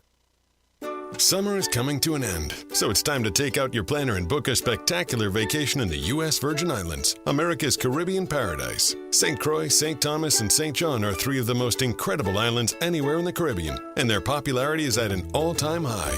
Go to visitusvi.com and check out the American Caribbean, where you'll find all the information you need to book a trip that you'll never forget. If you act fast, you can still celebrate New Year's on St. Croix and enjoy the St. Croix Crucian Festival from December 26th through January 4th. Enjoy world-class cuisine, pristine beaches, a wide variety of water sports, and some of the greatest musical acts the islands have to offer. Travel to and from New England is simple, and your stay will be hassle-free because this is the American Caribbean. There's no passport needed and no money to exchange. Fall naturally in rhythm with the heartbeat of the islands on your trip to America's Caribbean paradise. Go to visitusvi.com and make your plans today. That's visitusvi.com. Congress is poised to pass a bill to keep AM radio in cars, but time is running out. 82 million Americans risk losing the news, sports, talk, traffic, and vital emergency information they rely on. Text AM to 52886 and tell Congress to pass this bill now. Message and data rates may apply. You may receive up to 4 messages a month, and you may text STOP to stop. This message furnished by the National Association of Broadcasters. Environmental nonprofit Ocean River Institute is working with communities to tackle climate change with nature-based solutions that feature slowing water down and building more soil with grasses and plants. Research indicates that people acting in their own neighborhoods can build an inch of soil in a year and slow sea level rise down by as much as 25%. Please visit oceanriver.org for more information on opportunities to make a difference and go the distance for savvy stewardship of a greener and bluer planet Earth. If you're approaching or have recently reached the age of 73, required minimum distributions should be a key consideration as you evaluate your retirement strategy. Hi, this is Mike Armstrong from the Armstrong Advisory Group. There are several factors to think about when it comes to RMDs, including the types of accounts that require RMDs, when to take your withdrawals, how your RMD is calculated, and the penalty for missing all or part of an RMD. That's what our new guide this month is all about. It's called Frequently Asked Questions About Required Minimum Distributions, and you can get your copy today by calling 800-393-4001. RMDs are a key part of your retirement strategy, so don't delay. Get your guide today by calling 800-393-4001. That number one more time, 800-393-4001. The proceeding was paid for by Armstrong Advisory Group, a registered investment advisor. Nothing in the ad or in any Armstrong guide is specific financial, legal, or tax advice. Consult your own financial, tax, and estate planning advisors before making any investment decisions. Armstrong may contact you to offer investment advisory services.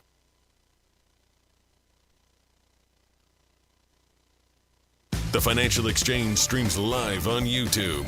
Like our page and stay up to date on breaking business news all morning long. This is the Financial Exchange Radio Network.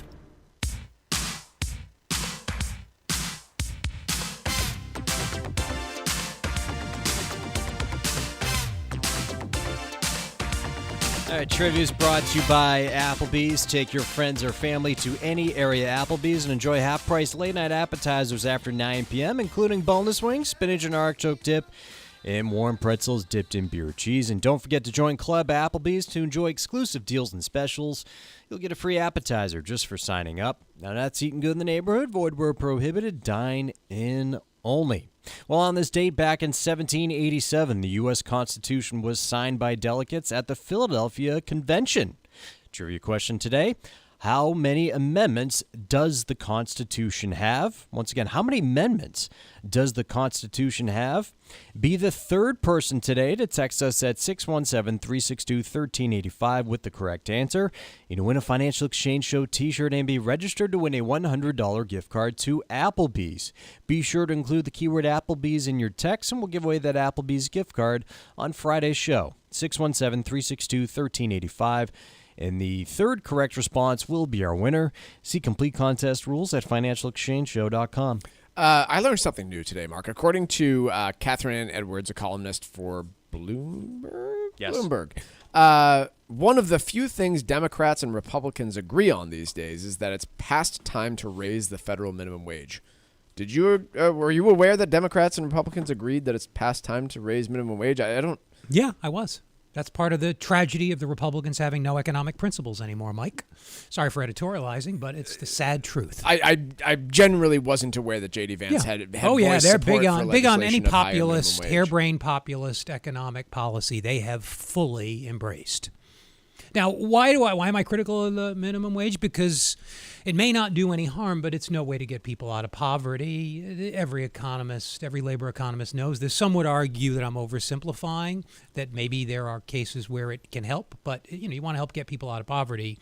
You can supplement their income. You don't price low-price labor out of the market by raising the minimum wage. It's a very blunt and crude tool. Not surprising that the Republicans, because they're so bereft of substantive economic ideas these days, and I say this is a criticism coming from the right, of the political spectrum, not the left.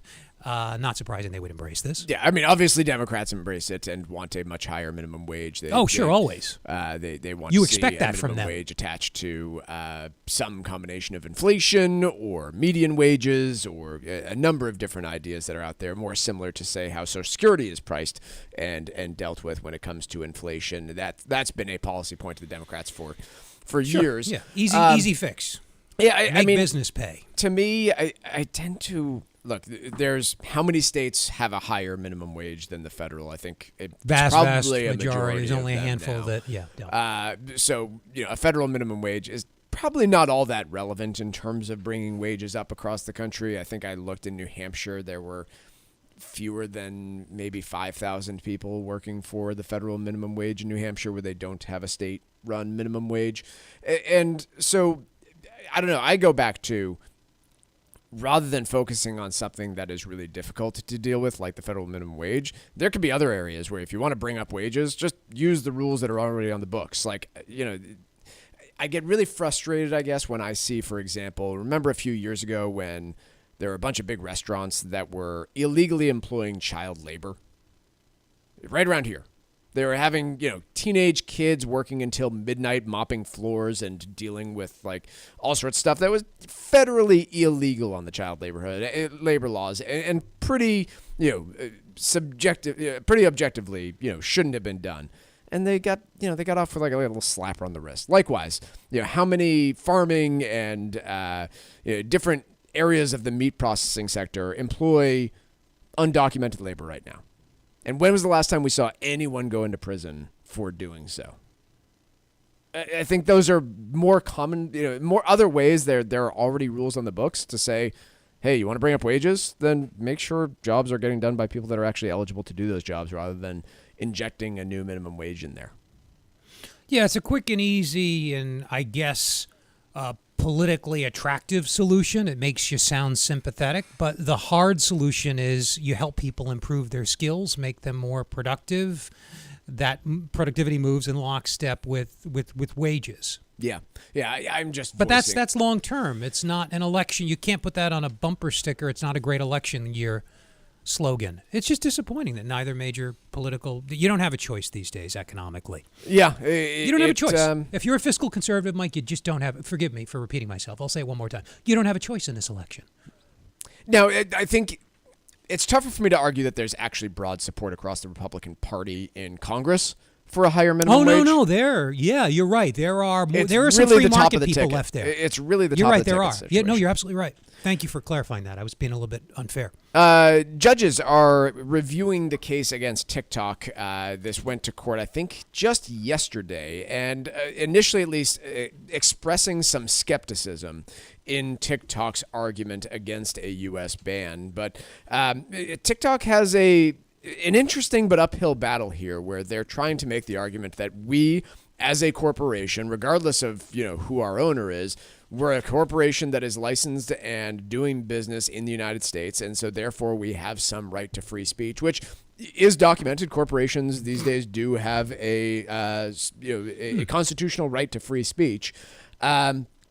But apparently having a pretty tough time of compelling the judges to agree on that point. The First Amendment, to my knowledge, does not precede or supersede the interest of the United States government in preserving the Union, in taking measures to shore up our national security. It would have been like the Nazis during World War II complaining because Time wasn't running nice cover stories about Adolf and his Alsatian shepherds or something like that. Plenty of good angles about Hitler. Why were we suppressing those? I'm being absurd here because this argument is absurd. The argument. I just had my coffee. The argument for banning TikTok. I'll be asleep in 7 minutes. The argument for banning TikTok is national security based. There's no First Amendment argument in favor of letting what is effectively a Chinese spy app operate freely. Come on. Quick break. Trivia winners next, and then we'll be talking a bit about childcare costs in the U.S.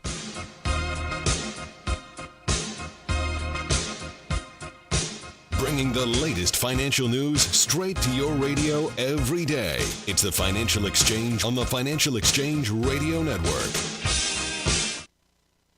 For 40 years, Cancer Support Community has been a relentless ally for anyone impacted by cancer. with free services provided online and in person, with their newest location in Massachusetts.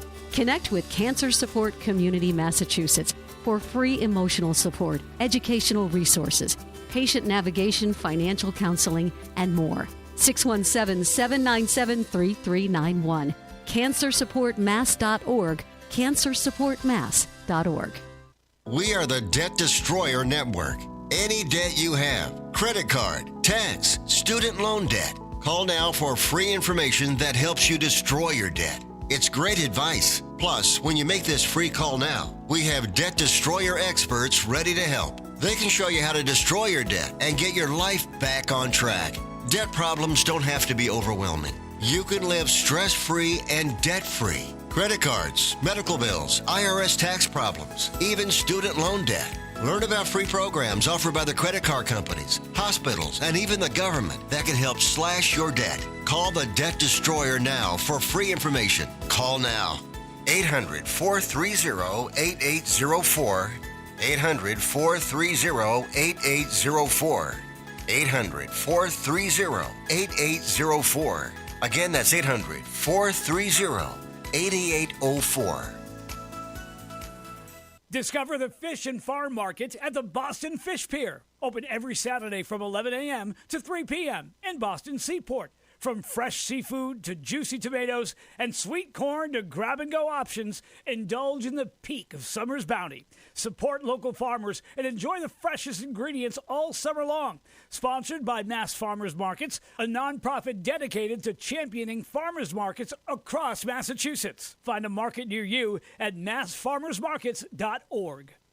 Last year, we introduced you to Marc Vaughter, CEO of Veterans Development Corporation. Marc is a career military man, and we're proud to have him back as the presenting sponsor of the 2024 DAV 5K Boston. I joined the Marine Corps when I was 18 and served proudly from 1981 to 1984. As CEO of Veterans Development Corporation, my goal is to give back to the veteran community, many of whom are employees of this company. This is one of the reasons I am so excited to be partnering with the Disabled American Veterans Department of Massachusetts on this year's DAV 5K Boston. The DAV works tirelessly to support many of our disabled veterans and provide them access to critical services that help them live comfortably every day. I hope to be part of many more success stories of our vets being able to achieve their goals and dreams when their service ends. Veterans Development Corporation is proud to be the presenting sponsor of this year's DAV 5K, taking place on Saturday, November 9th at Fort Independence in South Boston. To register for this year's race, visit dav5k.boston.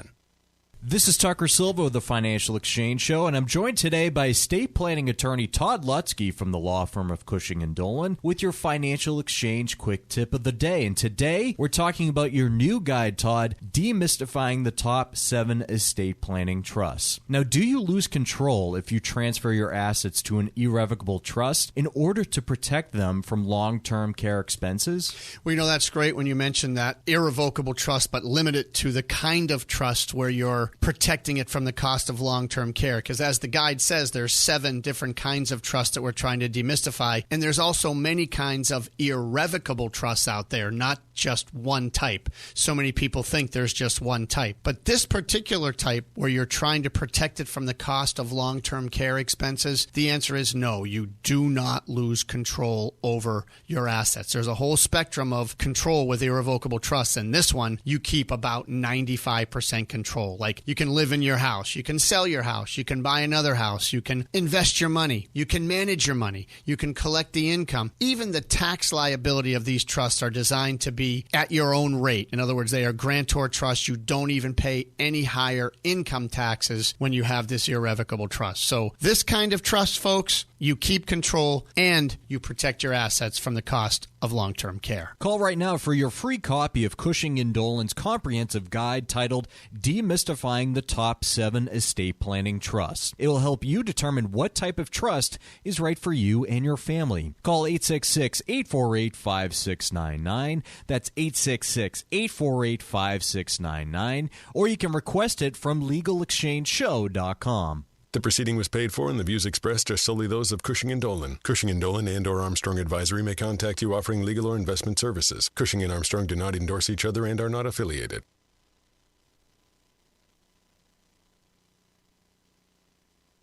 Breaking Breaking business news as it happens, only here on the Financial Exchange Radio Network. Trivia question today was how many amendments, I couldn't find my spot here. How many amendments does the Constitution have? That'll be 27. 27 amendments for the Constitution. Winner today of the Financial Exchange Show t-shirt. A sharp new t-shirt, I might add. It's brand new. Was Joe from Sandwich, Mass. And Joe's also registered to win a $100 gift card to Applebee's, which we'll give away on Friday's show. And trivia is brought to you by Applebee's. Enjoy half-price late-night appetizers after 9 p.m. and join Club Applebee's to enjoy exclusive deals and specials. You'll get a free appetizer just for signing up. Now that's eating good in the neighborhood, void where prohibited, dine in only. We continue to sort through more popular items for the presidents to discuss than the growing deficits, and child care has been brought up a few times during campaigns as we lead into, or really close into, Election Day on November 5th? 5th. We have now a number of studies talking about the cost of child care, and for those listening in Massachusetts right now, I know that's pretty acute to your situation because we happen to have the most expensive childcare in the country other than Washington, D.C. in terms of average costs. But the interesting piece that I found was that in every single state in the country, the cost of childcare outpaces average rent payments. And, for a number of families across the U.S., we're talking about as much as $30,000 in childcare costs for, a relatively small family these days. And so both parties seem to be honing in on the fact that they consider this to be a problem. Neither really getting into hey, is this an economic problem? Is this just a fairness problem? But it seems to be landing more on the fairness question than the economic one, because I'm not seeing anybody saying, hey, do this so that we can increase our labor pool 20 years from now. That's not the argument that's getting made in terms of making childcare less costly, but they are seeming to play at some sort of fairness question of, hey, is it reasonable for childcare to cost as much as it does, and do we effectively want to bring it down somehow? You could increase the supply of it, but that might mean, I don't know, lower quality, how or less could the heavily government, regulated. Yeah, I have to ask, how could the government... I'm just throwing. I'm not suggesting a specific way to do that. I'm pointing out only that there appears to be a shortage, if you like. Right. And that's why the price is so high. Right. So we need to increase the supply. Throwing more money at it, as I guess both presidential campaigns are proposing doing, is like throwing more money at college education. It doesn't slow the growth rate down. It arguably abets it.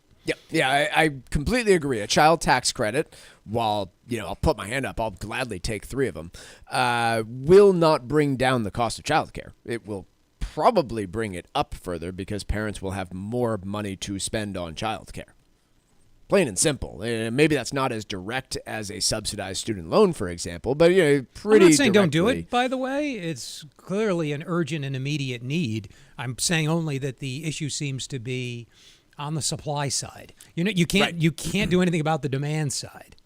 I'm just trying to think of other ways you could bring up the supply. Well, you could instead of not taxing tips, you could not tax wages from childcare centers.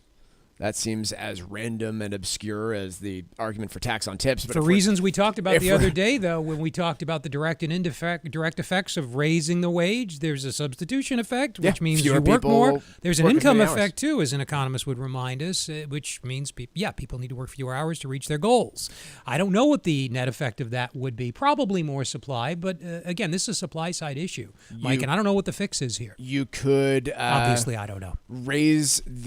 So there's restrictions state by state on how many children a child care provider can watch at one time. Could raise that. You could go after that. I don't. How do you feel about that as a parent? I would not put my kids in a child care center that was. How about quicker or less rigorous licensing? That might increase the supply. How would you feel about that? I would be all right with licenses being able to be transferred across state lines, but I would not be okay with reducing the rigorousness of the licensing itself. So no, I don't land there.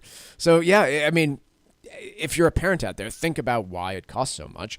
Well, because you're probably not in love with the idea of a close to minimum wage worker caring for more than 3 infants at the same time. You're likely not comfortable with the same wage being watching over more than 6 toddlers at the same time. You yourself do it, and you know how dangerous that can be.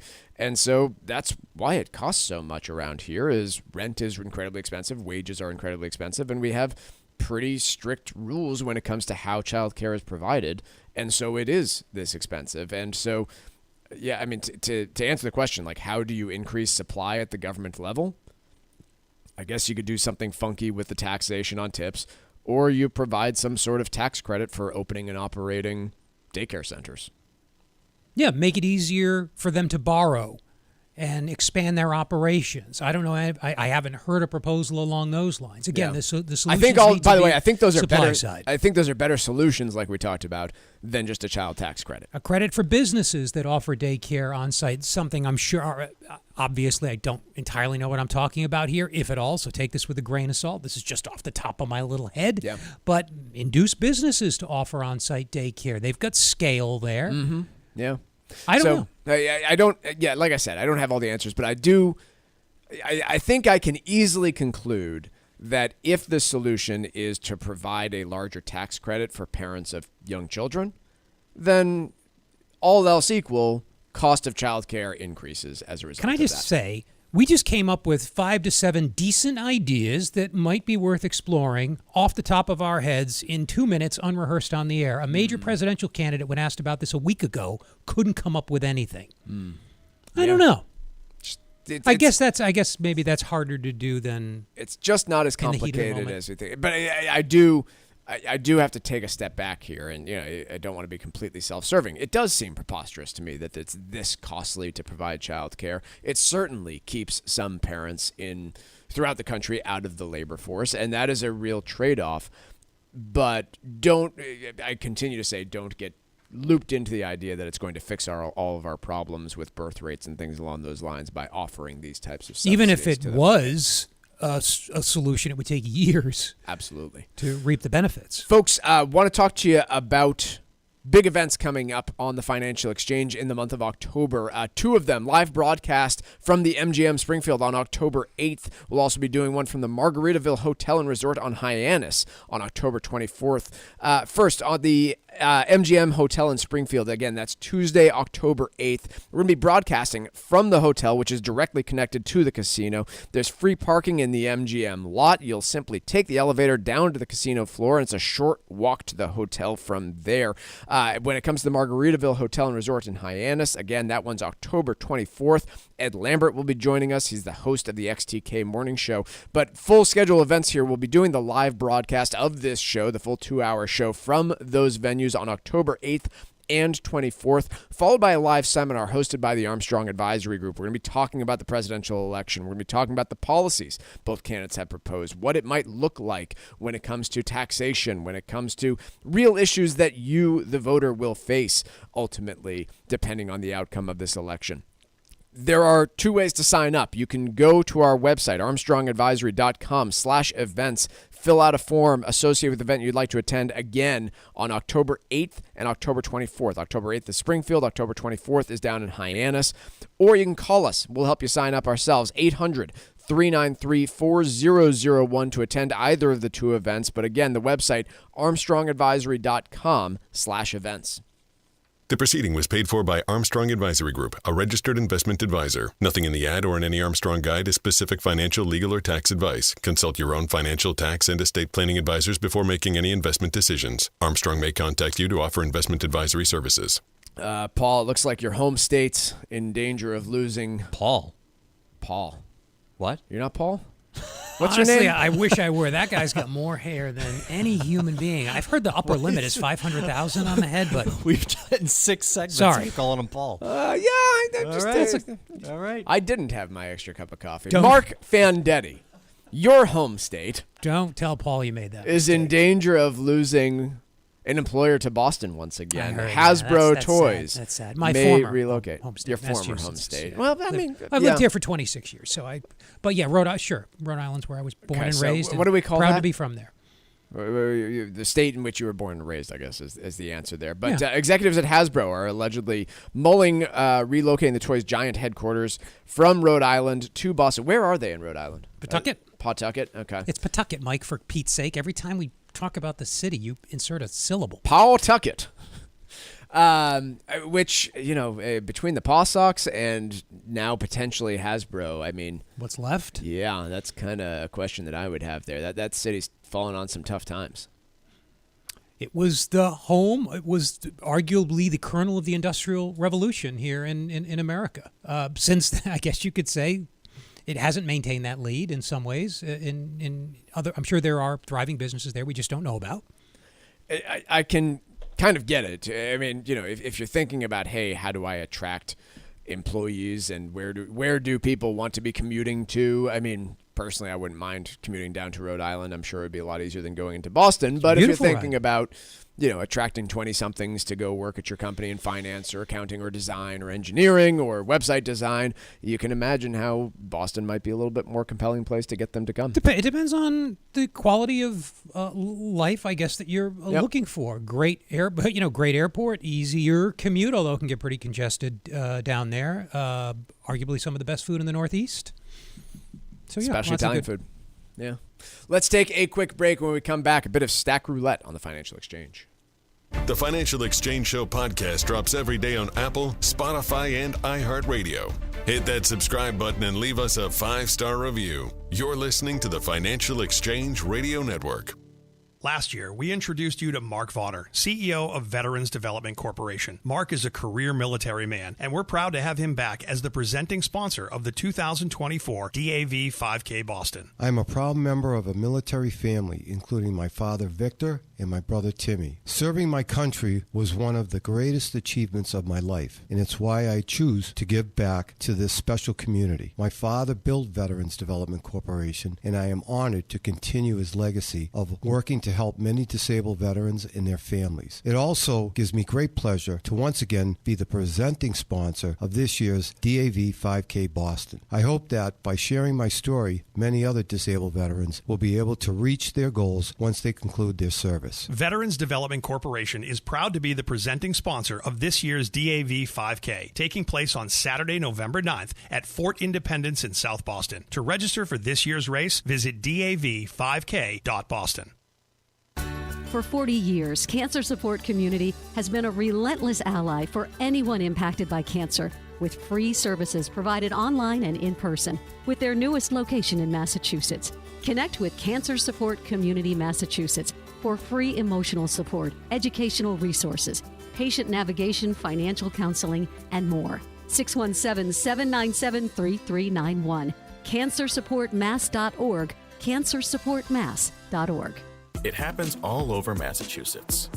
Can you tie my shoes? In every home and every community. Be careful on your bike. Learning can happen anytime, anywhere. We'll see you at practice this weekend.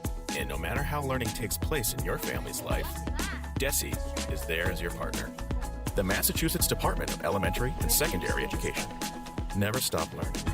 Find out more at mass.gov/back-to-school. Sponsored by the Massachusetts Department for Elementary and Secondary Education. If you're approaching or have recently reached the age of 73, required minimum distributions should be a key consideration as you evaluate your retirement strategy. Hi, this is Mike Armstrong from the Armstrong Advisory Group. There are several factors to think about when it comes to RMDs, including the types of accounts that require RMDs, when to take your withdrawals, how your RMD is calculated, and the penalty for missing all or part of an RMD. That's what our new guide this month is all about. It's called Frequently Asked Questions About Required Minimum Distributions, and you can get your copy today by calling 800-393-4001. RMDs are a key part of your retirement strategy, so don't delay. Get your guide today by calling 800-393-4001. That number one more time, 800-393-4001. The proceeding was paid for by Armstrong Advisory Group, a registered investment advisor. Nothing in the ad or in any Armstrong guide is specific financial, legal, or tax advice. Consult your own financial, tax, and estate planning advisors before making any investment decisions. Armstrong may contact you to offer investment advisory services. Every single day, more than 2,000 U.S. companies face a cyber threat or attack. The Boston Red Sox and Fenway Park chose Centripetal as their official cyber network security partner to ensure the protection of their network and ballpark. Intelligence is the answer to protecting your network, and Centripetal is the global leader of intelligence-powered cybersecurity. The choice is yours. Are you going to be another one of those attacked companies? Or are you ready to experience a radical new cybersecurity solution? Find out why the Red Sox chose Centripetal at www.centripetal.ai. Trusts are essential documents that can help protect your assets from the nursing home. Call Cushing & Dolan right now at 866-848-5699 and get their free guide called Demystifying the Top 7 Estate Planning Trusts. Let them help determine which is right for you. That's 866-848-5699 or request the guide online by visiting their website at legalexchangeshow.com. The proceeding was paid for and the views expressed are solely those of Cushing & Dolan. Cushing & Dolan and or Armstrong Advisory may contact you offering legal or investment services. Cushing & Dolan and Armstrong Advisory do not endorse each other and are not affiliated.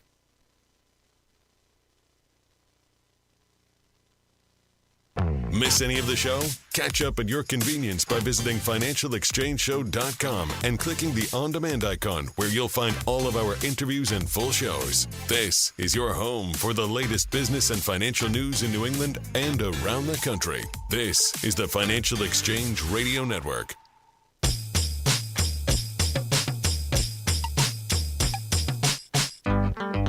This segment of the Financial Exchange is brought to you in part by the U.S. Virgin Islands Department of Tourism. The U.S. Virgin Islands are St. Croix, St. Thomas, and St. John. Summer is just about over, so now's the time to start looking at a fabulous holiday vacation, and there's no better place than the U.S. Virgin Islands. Enjoy perfect weather, world-class dining, incredible beaches, and a vibrant nightlife. No passport is needed, and there's no money to exchange. Take your next vacation in America's Caribbean paradise, the United States Virgin Islands. Go to visitusvi.com to book your trip. That's visitusvi.com. Kroger and Albertsons are continuing to battle the FTC and federal government on their merger plans. We in the Northeast have very little exposure to either of these two companies, but I do believe that Shaw's and Star Market are owned by Albertsons last time I checked. So we would be somewhat looped into this overall deal, but there are no other grocers that compete in the Northeast that are owned by these parent companies. But taking a look at the market, I continue to be just kind of confounded by this argument that they're making. So Kroger and Albertsons are the second and fourth largest grocery sellers in the United States. Kroger has an 8.9% market share. Albertsons a 5.5% market share. That compares with Costco, who takes the number 3 spot at 8.3%, Amazon taking the number 5 spot at 2.8%, and then Walmart, the behemoth in the room here that is somehow getting ignored, is making it with 21% market share. And so you take a look at this combined entity, and just today, if you actually put these two together, Kroger and Albertsons, you'd be looking at, what is that, a 14.5% market share, which is still behind Walmart. You still have other smaller competitors that are still pretty big on the national scale. And that's even with the assumption that every single one of those is combined, when realistically both Kroger and Albertsons have said that they are willing to shed some brands in order to make this go through. So their combined market share might shrink immediately. Some of the arguments that the government's making here, one, they're saying that, look, Costco, Sam's Club, these big competitors shouldn't really be considered grocery competitors because they do require a membership in order to shop there. They sell groceries. Seems like they should be considered, in my view, but nonetheless, they're discounting them there. But I don't see much of an argument on the Walmart side, right? Like, this is the largest grocer in the country by market share at 21%. You're creating another one that wouldn't even really get to that overall market share. And other than the FTC just being against really any merger of scale at this point in time, I'm struggling to come up with the real argument here for why these two can't combine. Yeah, the new philosophy on both the left and the right, J.D. Vance is very big on being anti-bigness. I'm not saying anti-business, anti-bigness. Bigness is inherently bad. You want to keep business small, decentralized, prevent any one entity from acquiring and exercising too much power. The other standard, this is a little bit out of my depth, but I remember some of it. Anybody who learns economics, they get a little bit of antitrust economics. The other standard is the consumer welfare standard. Are consumers harmed? Are they likely to be harmed? Are these two entities, when combined at 15%, likely to jack up prices, leaving people with nowhere else to go? Or lower prices, put competitors out of business, a la Rockefeller? I'm going back a bit with the reference. I just don't know of any other recent ones. So are they likely to leverage their power in some ways as to ultimately hurt consumers? That doesn't seem plausible to us, I don't think, Mike, based on your skepticism. Not when you've got a Walmart. So what's the right standard here? Within 15 minutes of almost every American. It's too bad this will never come up in a presidential debate. You wouldn't even know this was an issue, and maybe it's not because both candidates seem to agree that you just break up bigger businesses no matter what.